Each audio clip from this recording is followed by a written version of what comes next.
네, 지난 한 주간의 한반도 정세와 외교안보 이슈를 다시 정리해보는 토요일 대담 코너 한반도 브리핑입니다. 외교안보부처와 북한 문제를 담당하는 지성림 기자와 함께합니다. 어서 오십시오. 네, 안녕하세요. 네, 지 기자, 지난주에 이어서 이번 주도 북한의 무력 도발에 대해서 이야기를 해봐야 할 것 같습니다. 네. 이번 주에는 북한이 대륙간 탄도미사일을 발사하고 처음으로 NNL 이남으로 도발을 감행하는 등의 모습을 보였는데 오늘 핵심 주제부터 좀 말씀해 주시죠. 네, 한미 군 당국은 이번 주 월요일부터 오늘까지 대규모 연합 공중훈련 비질런트 스톰을 진행했습니다. 북한 당국이 두려워하는 최신 스텔스 전투기들도 대거 동원됐는데요. 북한은 연합 공중훈련에 반발해 비난 담화를 연거푸 내놓은 데 이어 거의 매일 무력 도발에 나섰습니다.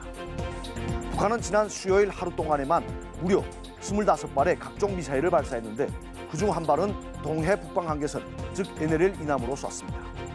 북한 미사일이 NLL을 넘어 날아온 것은 분단 이후 처음 있는 일인데요. 이 내용과 함께 당시 우리 군의 대응도 살펴보겠습니다. 북한은 목요일에는 대륙간 탄도미사일 ICBM을 쐈고 어제는 대규모 군용기를 동원한 공중훈련을 진행하고 오늘 또 단거리 탄도미사일을 쐈습니다. 북한의 도발 행태를 차례로 짚어보고 긴장 수위를 단계적으로 끌어올리는 북한의 다음 행보에 관해서도 얘기해볼까 합니다. 말씀해 주신 것처럼 수요일부터 북한의 도발이 매일 이루어졌습니다. 네. 이 모두 한미연합 공중훈련, 이 비질런트 스톰에 대한 반발성 도발로 보이는데 어떤 훈련이길래 북한이 이렇게 반발하는 겁니까? 네, 한미는 이번 주 월요일부터 오늘까지 한반도 상공에서 대규모 연합 공중훈련을 실시했습니다. 비질런트 스톰이란 이름의 공중훈련에는 한미 군용기 240여 대가 참가했는데요.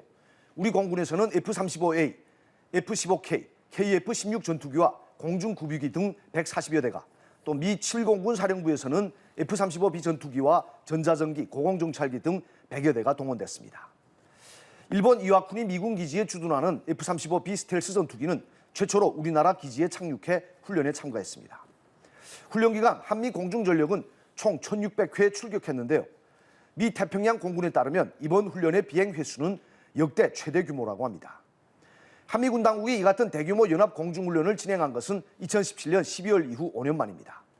특히 훈련 마지막 날인 오늘 오후에는 미국의 주요 전략자산인 B-1B 전략폭격기가 한반도로 날아와 비질런트 스톰에 합류했습니다.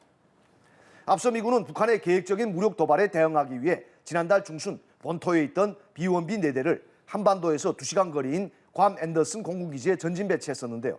북한이 이번 주에 선을 넘는 도발을 지속하자 미군이 B-1B 2대의 비질런트 스톰 합류를 전격 결정한 겁니다. 비질런트 스톰은 원래 어제까지 하는 것이 애초 계획이었는데요. 한미안보협의회의 참석차 미국을 방문했던 이종섭 국방부 장관이 미 국방부 장관에게 요청해서 오늘까지 하루 더 연장됐습니다.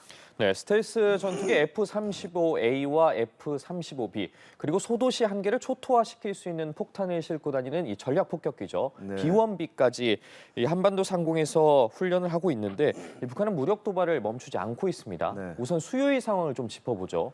미사일 도발 20여 발을 발사했던 그날인데 네. 그 당시 상황부터 좀 전해주시죠. 네, 이번 주에 이뤄진 북한의 무력 도발은 박정천 노동당 군담당 비서견 노동당 중앙군사위원회 부위원장의 경고 메시지를 행동으로 보여주는 방식으로 전개됐습니다. 포병 출신인 박정천은 김정은 국무위원장이 가장 신뢰하는 군인 출신으로 통수권자인 김정은을 제외하고 북한군 서열 1위입니다.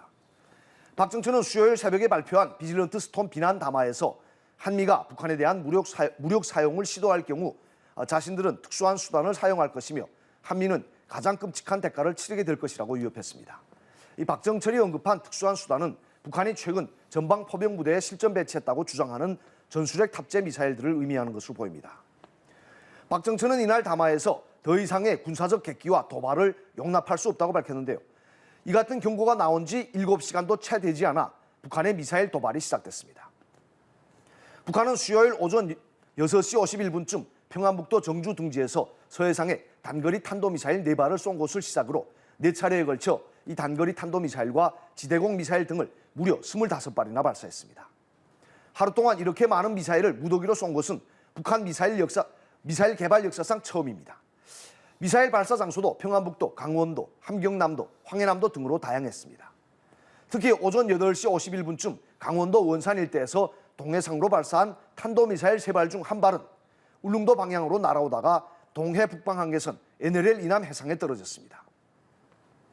미사일 낙탄 장소는 NLL 이남 26km, 그리고 속초 동쪽 방향 57km 수역이었습니다.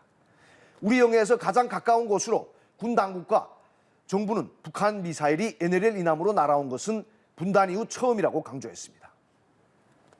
북한은 이날 미사일 대량 발사에 그치지 않고 오후에는 강원도 고성군 일대에서 동해 NLL 북방 해상 완충구역 안으로 100여 발의 포병 사격도 감행해 또다시 9.19 군사합의를 위반했습니다. 네, 그리고 그 다음 날이죠. 목요일 상황도 살펴보겠습니다. 대륙간 탄도미사일을 발사했는데 이 대륙간 탄도미사일 신형 화성 17형으로 추정을 하고 있습니다. 네. 올해만 들어서도 이 화성 17형을 계속해서 시험 발사하고 있는 것 같은데 성공했다고는 추정하지 않고 있습니다. 네. 관련 상황도 좀 전해주시죠.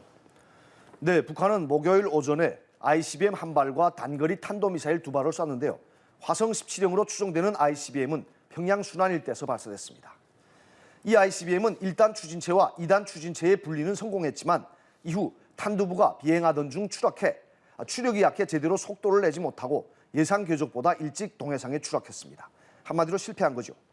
북한은 이번까지 포함해 올해 들어 ICBM을 7차례나 발사했는데요. 이 중 최소 5차례는 화성 17형으로 파악됐습니다. 북한은 올해 2월 27일과 3월 5일 화성 17형을 각각 한 발씩 발사했는데요. 최대 성능 시험 발사는 아니었고 엔진과 단분리 등 기술적 성능을 시험한 것으로 알려졌습니다. 북한은 이 두 차례의 ICBM 발사에 대해 재원을 공개하진 않고 정찰 위성 개발 계획에 따른 시험이었다고 이렇게만 밝혔습니다. 북한은 3월 16일 다시 화성 17형 시험 발사를 했지만 이때는 고도 20km에도 채 이르지 못한 채 초기 단계에서 폭발했습니다. 북한은 3월 24일에 또 ICBM을 쐈는데 이때는 다음 날 김정은이 참관한 가운데 화성 17형 시험 발사에 성공했다고 보도하고 뮤직비디오 형식의 영상도 공개하며 대대적인 홍보에 나섰습니다. 당시 ICBM은 최대 성능으로 발사돼 비행거리 1080km 그리고 최고 정점 고도 6200km 이상의 궤적을 그렸습니다. 하지만 국방부는 미사일 비행 특성 등을 분석해 북한이 3월 16일에 화성 17형 발사 실패를 만회하기 위해 안정성이 비교적 검증된 화성 15형을 쏘고는 화성 17형 성공으로 포장했다고 결론을 내렸습니다. 북한은 5월 4일에도 ICBM을 발사했는데요. 군 당국은 화성 15형으로 판단했지만 일각에서는 화성 17형이었을 가능성도 제기합니다. 당시 ICBM은 1단 엔진 연소 이후 기체가 폭파하면서 실패했습니다. 여섯 번째 ICBM은 5월 25일에 발사했는데 군 당국은 화성 17형으로 분석했습니다. 이때도 성공하지 못한 것으로 전해졌습니다. 화성 17형은 2020년 10월 노동당 창건 75주년 기념 열병식에서 처음 공개됐는데요. 기존 ICBM 본체보다 더 굵어지고 더 길어 괴물 ICBM으로 불렸습니다. 11축 바퀴의 이동식 발사 차량에 실려 등장한 화성 17형의 길이는 22에서 24m로 ICBM 길이로는 세계 최장입니다.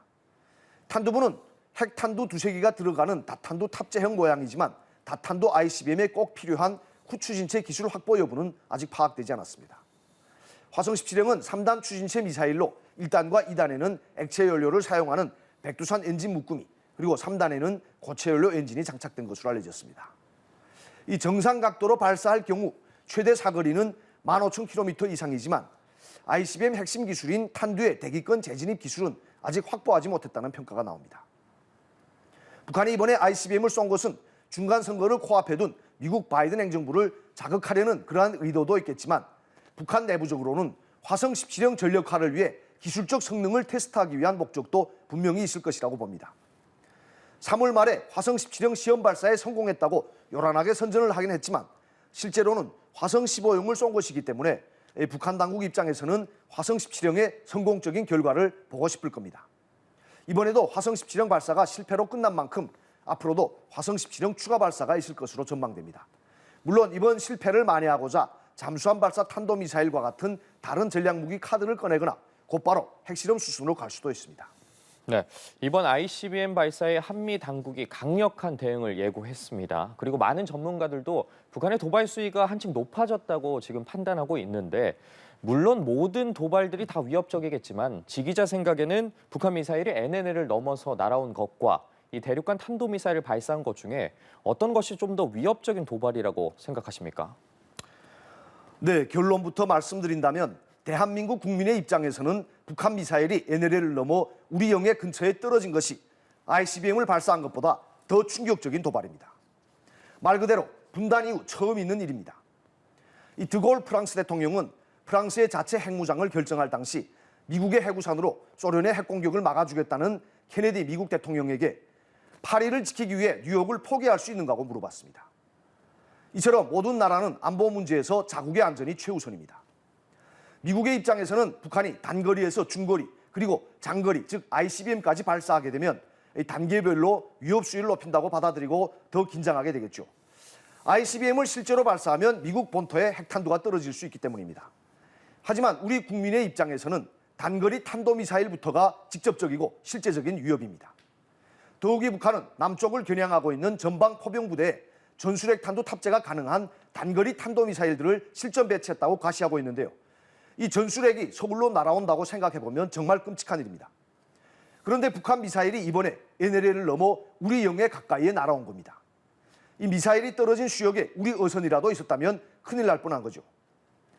그래서 윤석열 대통령도 단거리 탄도미사일임에도 불구하고 직접 국가안전보장회의를 주재하면서 북한 미사일이 NLL 이남으로 날아온 것은 실질적인 영토 침해 행위라고 규정한 겁니다. 또 미사일이 울릉도 방향으로 날아오면서 NLL을 넘자 우리 군은 울릉도에 공습경보를 발령하기도 했습니다. 그리고 공군 F-15K와 KF-16 전투기가 출격해 공대지 미사일 2발과 유도폭탄 1발을 동해 NLL 이북 공해상에 즉 북한 미사일 낙탄 장소와 대칭되는 그 상응한 거리의 수역에 정밀 사격했습니다. 우리 군이 NLL 이북으로 미사일을 쏜 것도 처음인데요. 그만큼 북한의 실제적인 도발에 똑같이 아니 더 강력하게 대응할 것이란 그러한 의지를 보여준 겁니다. 네, 북한이 최근 일주일 사이에 참 많은 도발을 자행했습니다. 각종 미사일의 ICBM 그리고 이 군용기를 대거 동원한 공중 훈련까지 했는데 이렇게 과감하고 또 대담한 무력 도발을 계속하는 이유가 뭐겠습니까? 네, 우선 어제 상황부터 보면 합동참모본부는 어제 오전 11시부터 오후 3시까지 북한 군용기의 비행 항적 180여 개를 식별했다고 이렇게 밝혔습니다. 군용기 한 대가 이착륙을 반복하며 여러 개의 항적을 만들 수 있기 때문에 북한 군용기가 180대 동원됐다 이렇게 보긴 어렵습니다. 하지만 아무리 적게 잡아도 수십 대의 전투기와 폭격기가 출격했을 겁니다. 북한은 어제 공중훈련에 미그와 수호이 계열 전투기 그리고 폭격기도 동원했는데요. 전투기와 폭격기에서 공대지 사격과 폭탄 투하 훈련 정황도 포착된 것으로 알려졌습니다. 이 북한의 공중훈련에 대응해 우리 군은 스텔스 전투기 F-35A를 비롯한 80여 대의 공중전력을 긴급 출격시켰고 연합공중훈련에 참가했던 한미 군용기들도 계획한 훈련을 시행하면서 대비태세를 유지했습니다. 북한이 최근 이처럼 공격적이고 대담한 도발을 연속적으로 감행하는 배경에는 핵무기를 보유한 자신감이 깔려있다는 분석이 나옵니다. 북한은 최근 김정은 국무위원장이 참관한 가운데 전술핵 운용부대 미사일 발사 훈련을 진행하고 이를 대대적으로 보도하는 등 전술핵 배치를 거듭 과시하고 있습니다. 그래서 전문가들은 북한의 이 같은 행보에 대해 핵무기의 그늘 아래서 재래식 무기를 동원한 군사도발을 적극적으로 감행하는 이른바 핵그림자 현상으로 설명하기도 합니다.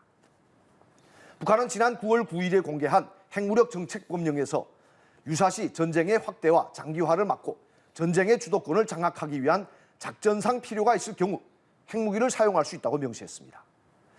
이 한마디로 남북 간에든 북미 간에든 재래식 무기가 동원된 국지전이 벌어졌을 경우 전쟁의 주도권을 잡기 위해 핵무기를 사용할 수도 있다. 이런 강도 같은 주장을 법으로 규정한 겁니다. 그래서 북한이 언제든지 핵무기를 쏠 수 있다는 걸 과시하면서 마음 먹고 과감하게 도발을 감행한다는 관측이 나옵니다. 네, 결국은 이제 남은 것이 핵실험이라는 전망이 많은데 저희가 북한이 미국의 중간선거 전에 7차 핵실험을 할 것이라는 예상을 많이 했지 않습니까? 근데 이 중간선거가 정말 코앞으로 다가왔습니다. 사흘 앞으로 다가왔는데 그러면 당장 내일이라도 핵실험을 할 수 있다는 얘기입니까? 네, 사실 북한 입장에서 7차 핵실험을 미국 중간선거 전에 해버리면 아무 의미 없이 카드 하나를 그냥 버리는 셈입니다. 그래서 한두 달 전부터 이미 일부 전문가들과 소수의 당국자들은 북한이 핵실험을 하게 된다면 미국의 중간선거 결과를 지켜본 뒤에 할 것이다. 이런 전망을 하기도 했습니다. 만약에 중간선거에서 민주당이 이기면 바이든 행정부를 향해 이젠 국내 정치 문제가 해결됐으니 우릴 좀 봐줘. 이런 의미에서 핵실험을 할 가능성이 있는 것이고 또 민주당이 선거에서 지면 바이든 행정부를 더 수세에 몰아넣기 위해 핵실험을 할 가능성이 있지 않냐, 이런 분석인 겁니다. 저도 이런 관측과 주장에 일부 공감했기 때문에 여기서 이렇게 설명드리는 것이고요. 하지만 김정은은 최근 우리가 상상하지 못하는 방법으로 새로운 도발을 계속 시도해왔기 때문에 내일 당장 핵실험을 할 수도 있고, 아니면 올해 말까지 핵실험을 안 하고 다른 형태의 도발을 감행할 수도 있습니다. 네, 다음 주 미국의 중간 선거를 전후해서 북한의 무력 도발 가능성이 큰 분위기인데요. 이 북한이 어떤 선택을 할지는 직접 지켜봐야 알 수 있겠습니다. 지 기자, 그럼 다음 주에 뵙겠습니다. 고생하셨습니다. 네, 수고하셨습니다.